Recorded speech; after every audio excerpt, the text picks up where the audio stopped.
Hello everyone, मैं doctor Tanuja कुमारी आप सभी का स्वागत अपने यूट्यूब चैनल में करती हूँ। आज मैं आप लोगों से फ्रेंच रेवोल्यूशन के क्या इफेक्ट्स हुए थे इसके विषय में चर्चा करूंगी। पिछले वीडियो में मैंने आप लोगों से फ्रेंच रेवोल्यूशन के होने के क्या कारण रहे थे इसके विषय में डिस्कस किया था। आज के इस वीडियो में आप लोगों से जो impact of the French revolution के विषय में बात करूंगी। यदि हम यहाँ पे impact of the French revolution या effects of the French revolution के विषय में बात करते हैं तो यहाँ पे ये कहा जा सकता है कि the French revolution was significant for the end of absolute monarchy, liberty, equality and fraternity जो था वो पूरे विश्व में प्रचारित और प्रसारित हुआ था। साथ ही साथ इस क्रांति के पश्चात लोकतंत्र की स्थापना फ्रांस में हो पाई थी। जो सामंतवाद इतने वर्षों से फ्रांस में चला आ रहा था उसे भी विराम लगा था। अब यहाँ पे जब हम बात करते हैं फ्रांसीसी क्रांति के परिणामों के विषय में तो यहाँ पे ये कहा जा सकता है कि ये ऐसा घटनाक्रम रहा था जो कि न सिर्फ फ्रांस को प्रभावित किया था बल्कि फ्रेंच रेवोल्यूशन के जो इफेक्ट्स हुए थे उसने संपूर्ण विश्व को भी प्रभावित करने का कार्य किया था। और एक प्रकार से कहा जा सकता है कि इसके पश्चात क्रांति के तौर पे या एक नए युग के तौर पे प्रारंभ हम न सिर्फ यूरोप में बल्कि विश्व में देखते हैं। जब हम बात करते हैं the effects of French revolution के विषय में तो इसमें राजनीतिक परिणाम जो हुए थे इस क्रांति के फलस्वरूप ये सबसे प्रमुख रहा था। और राजनीतिक परिणाम के विषय में जब हम बात करते हैं तो इसमें सामंतवाद का अंत हुआ था फ्रांसीसी क्रांति के पश्चात। और यहाँ पे ये कहा जा सकता है कि ये सबसे महत्वपूर्ण राजनीतिक परिणामों में से एक रहा था। जब हम बात करते हैं सामंतवाद या फ्यूडलिज्म के विषय में तो ये फ्रांस का जो सामाजिक और राजनीतिक परिवेश रहा था या जो संरचना था उसका अभिन्न अंग 5वीं शताब्दी से ही रहा था। और जब हम फ्यूडलिज्म या सामंतवाद के विषय में बात करते हैं तो ये शोषण को उस समय फ्रांस में जन्म देने का एक बहुत बड़ा कारण रहा था, जिस वजह से जो श्रमिक वर्ग थे और काम करने वाले जो लोग थे इस व्यवस्था के कारण बहुत अधिक शोषित भी हुए थे। परंतु इस क्रांति के पश्चात हम ये देखते हैं कि सामंतवादी प्रथा का अंत हो गया था। और ऐसा नहीं था कि सामंतवादी प्रथा का अंत सिर्फ फ्रांस में हुआ, अन्य यूरोपीय जो देश थे वहां पर भी सामंतवादी प्रथा पर अंकुश लगाने का कार्य हुआ था। और सामंतवादी व्यवस्था ने जितने भी नियम थे उन सभी को अस्वीकृत करने का काम भी किया था। नेक्स्ट यहाँ पे जब हम बात करते हैं उच्च वर्ग के विषय में तो उच्च वर्ग का जैसा कि हम जानते हैं कि फ्रांस में राजनीतिक तौर पे रहा हो या सामाजिक तौर पे इनका सबसे ऊंचा स्थान रहा था। और फ्रांसीसी क्रांति के पश्चात हम देखते हैं कि जो उच्च वर्ग का वर्चस्व स्थापित हो गया था उसे समाप्त करने का कार्य फ्रांसीसी क्रांति ने किया था। जैसा कि हम जानते हैं कि उस समय फ्रांस में जो उच्च वर्ग था उसे विशेषाधिकार प्राप्त थे और फ्रांसीसी क्रांति के पश्चात इनके विशेषाधिकारों में कमी आई थी और तथा इनके वर्चस्व में भी हम देखते हैं कि कमी आई थी तथा ये समाप्ति की ओर अग्रसर हुआ था। नेक्स्ट यहाँ पे जब हम बात करें राजनीतिक परिणामों के विषय में तो यहाँ पे ये कहा जा सकता है कि जो लोकतंत्र की स्थापना थी वो फ्रांसीसी क्रांति के फलस्वरूप ही हुआ था। तथा जो है यह मान्यता भी उस समय में जो फ्रांस में विद्यमान रही थी कि राजा दैवी अधिकार से शासन करता है, इस सिद्धांत पर भी अंकुश लगा था। लोकतंत्र का प्रभाव न सिर्फ फ्रांस में बल्कि संपूर्ण यूरोप में और विश्व में देखा जा सकता था। और समानता तथा 26 अगस्त 1789 को हम यहाँ पे ये देखते हैं कि इस क्रांति के पश्चात मानवाधिकार की जो घोषणा है वह भी हो पाई थी। नेक्स्ट यहाँ पे जब हम बात करते हैं राष्ट्रीयता की भावना का तो ये कहा जा सकता है कि ये लोकतंत्र के साथ में ही जुड़ा हुआ है। जब भी हम डेमोक्रेसी या लोकतंत्र की बात करते हैं तो यहाँ पे राष्ट्रीयता की भावना का होना निश्चित ही हो जाता है। और इस समय फ्रांस में फ्रांसीसी क्रांति के पश्चात राष्ट्रीयता की भावना के साथ ही प्रभुसत्ता की भावना का विकास भी हुआ था। प्रभुसत्ता संपन्न होने के कारण जो है सैनिक शक्ति मजबूत हो पाई थी। तो यहाँ पे ये कहा जा सकता है कि जो राष्ट्रीयता की भावना था इसका विकास उस समय फ्रांस में हमें देखने को मिलता है। राष्ट्रीयता की भावना का आधार रूसो का कथन वस्तुतः जनता से ही राज्य या राष्ट्र का निर्माण होता है यहीं से निकल करके आया था। नेक्स्ट, जैसा कि मैंने अभी आप लोगों से चर्चा भी किया इस विषय में कि जो प्रभुसत्ता की जो भावना रही थी, वो राष्ट्रीयता की भावना के साथ ही इसका भी विकास उस समय फ्रांस में हुआ था, और प्रभुसत्ता संपन्न होने के कारण सैनिक शक्ति भी फ्रांस में मजबूत हो पाई थी। नेक्स्ट, यहाँ पे जब हम बात करते हैं समानता, स्वतंत्रता और भाईचारा के विषय में, तो जैसा कि हम जानते हैं इक्वालिटी, लिबर्टी और फ्रेटर्निटी, ये जो था ये स्लोगन ही रहा था फ्रांसीसी क्रांति के दौरान।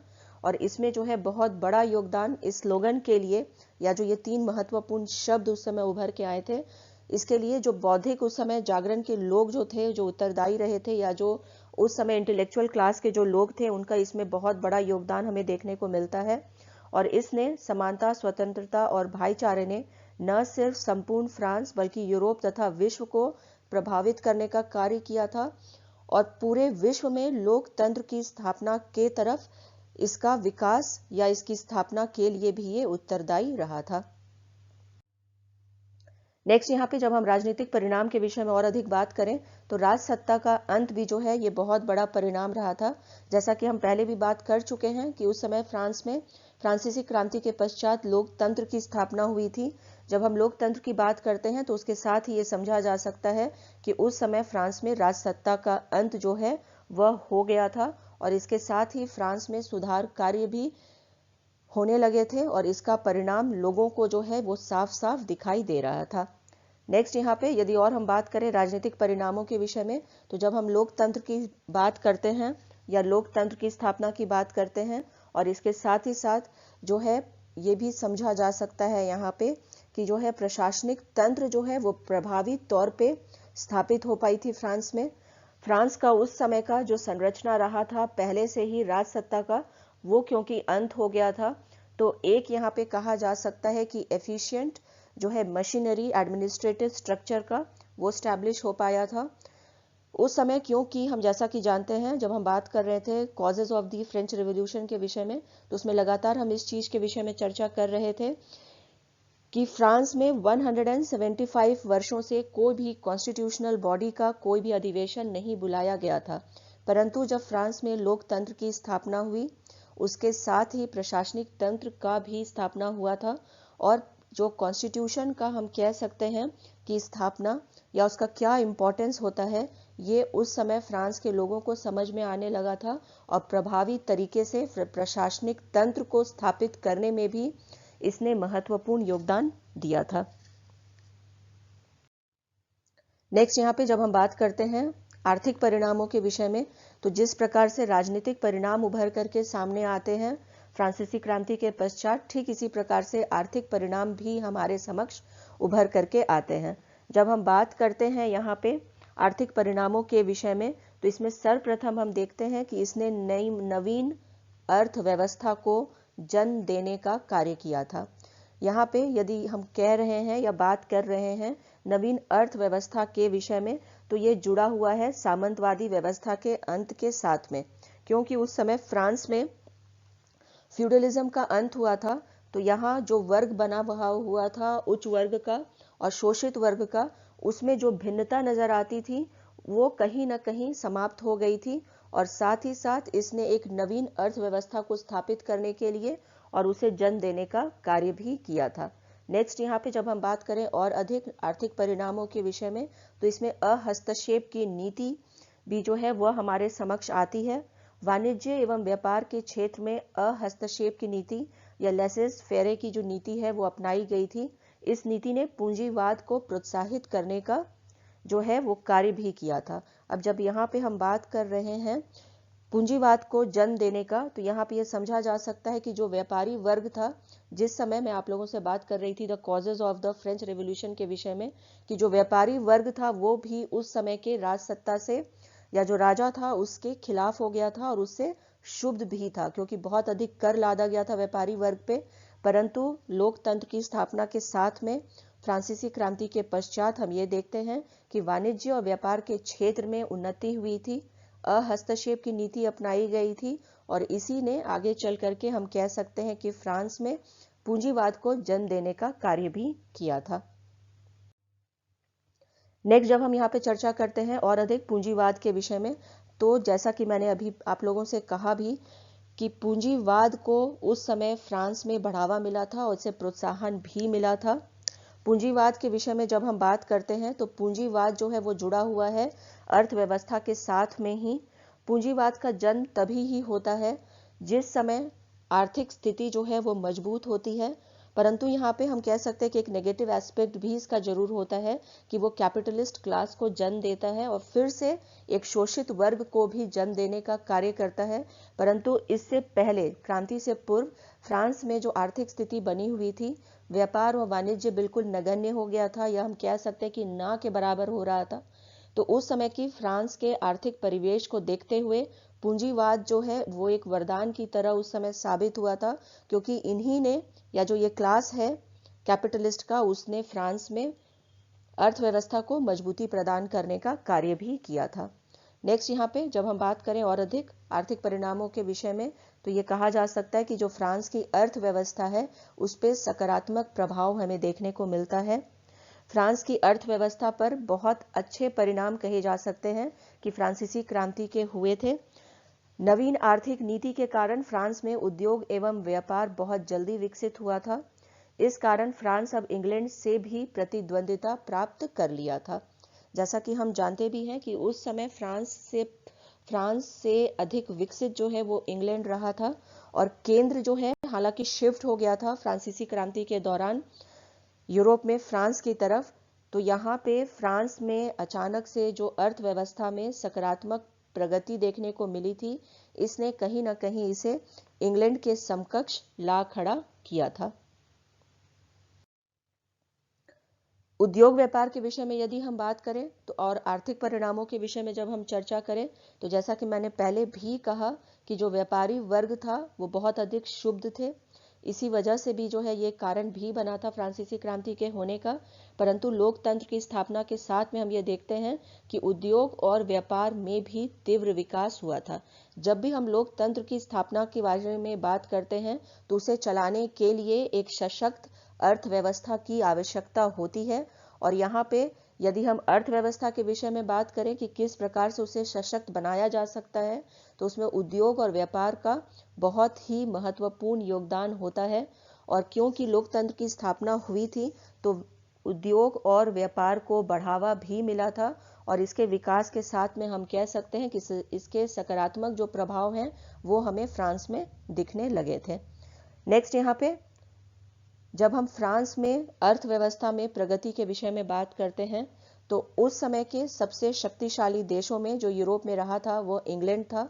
और क्योंकि लोकतंत्र की स्थापना के पश्चात फ्रांस में लगातार आर्थिक तौर पे प्रगति और विकास हो रहा था, उद्योग और व्यापार में भी हमें विकास देखने को मिल रहा था। इस वजह से फ्रांस जो है वह इंग्लैंड के समकक्ष आ खड़ा हुआ था, यदि हम आर्थिक दृष्टिकोण से इसकी चर्चा करें तो। नेक्स्ट यहाँ पे जब हम बात कर रहे हैं सरकारी धन या सरकारी कोष के विषय में, तो लोकतंत्र की स्थापना के साथ ही हम देख सकते हैं कि जो अपव्यय है धन का, उस पे भी विराम लगा था, वो समाप्त या फिर समाप्त हो गया था।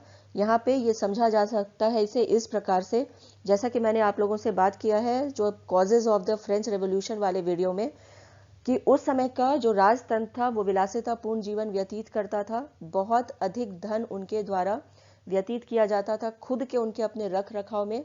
और इसके साथ में ही जो वर्ग था, जो विशेषाधिकार युक्त वर्ग था, उनके द्वारा भी जो राजतंत्र का जो राजकोष था उसका धन उनके द्वारा भी बहुत अधिक खर्च किया जाता था या उसका व्यय किया जाता था। लोकतंत्र की स्थापना के साथ में जब हम इसकी चर्चा करें सरकारी धन के विषय में या राजकोष के विषय में, तो यहाँ पे ये कहा जा सकता है कि लोकतंत्र जो है उसमें एक कॉन्स्टिट्यूशनल बॉडी होता है जिसमें कि सरकारी धन जो है वो बिना परामर्श के खर्च नहीं हो सकता है। और इसी वजह से यहाँ पे कहा जा सकता है कि फ्रांसीसी क्रांति के पश्चात जो सरकारी धन था या जो कोष था उसका अपव्यय समाप्त हो गया था, और इसके सकारात्मक प्रभाव हमें आर्थिक दृष्टिकोण से आगे चल करके फ्रांस में देखने को भी मिला था। नेक्स्ट यहाँ पे जो सबसे शोषित वर्ग रहा था फ्रांस में फ्रांसीसी क्रांति के पूर्व में, मजदूर और श्रमिक वर्ग, यदि हम इसके विषय में बात करें तो इनकी आर्थिक जो स्थिति थी उसमें हमें सुधार देखने को मिलता है। जब हम बात करते हैं फ्यूडलिज्म के विषय में या सामंतवाद के विषय में, यही दोनों जो वर्ग के लोग थे, मजदूर और श्रमिक वर्ग, इनका सबसे अधिक शोषण होता था। परंतु सामंतवाद का क्योंकि फ्रांसीसी क्रांति के पश्चात अंत हो गया था, राजतंत्रात्मक प्रणाली का भी अंत हुआ था, चर्च के प्रभाव में भी हमें कमी देखने को मिलती है फ्रांसीसी क्रांति के पश्चात, जिस वजह से मजदूर और श्रमिक वर्ग इन दोनों की ही जो स्थिति है, या फिर हम कह सकते हैं कि जो इनका आर्थिक स्थिति रहा था, उसमें भी हमें परिवर्तन देखने को मिलता है। यहाँ पे ये कहना गलत नहीं होगा कि फ्रांसीसी क्रांति के जो पश्चात है, हम कह सकते हैं कि उस समय के जो मजदूरों का और श्रमिकों का स्थिति रहा था, उसमें बहुत अधिक सुधार इसलिए भी हुआ था क्योंकि एक जो डिफरेंशिएशन रहा था शोषक वर्ग का और शोषित वर्ग का, उसमें लोकतंत्र की स्थापना के साथ में कमी आई थी। इसी के साथ अपने इस चर्चा को यहीं पे विराम देती हूँ। नेक्स्ट वीडियो में मैं आप लोगों से फ्रांसीसी क्रांति के अन्य कौन से परिणाम हुए थे, इसके विषय में चर्चा करूंगी। यदि आप लोगों को आज का ये वीडियो पसंद आया हो तो प्लीज़ इसे लाइक करें और शेयर करें तथा मेरे YouTube चैनल को सब्सक्राइब करें। Thank you. Stay connected.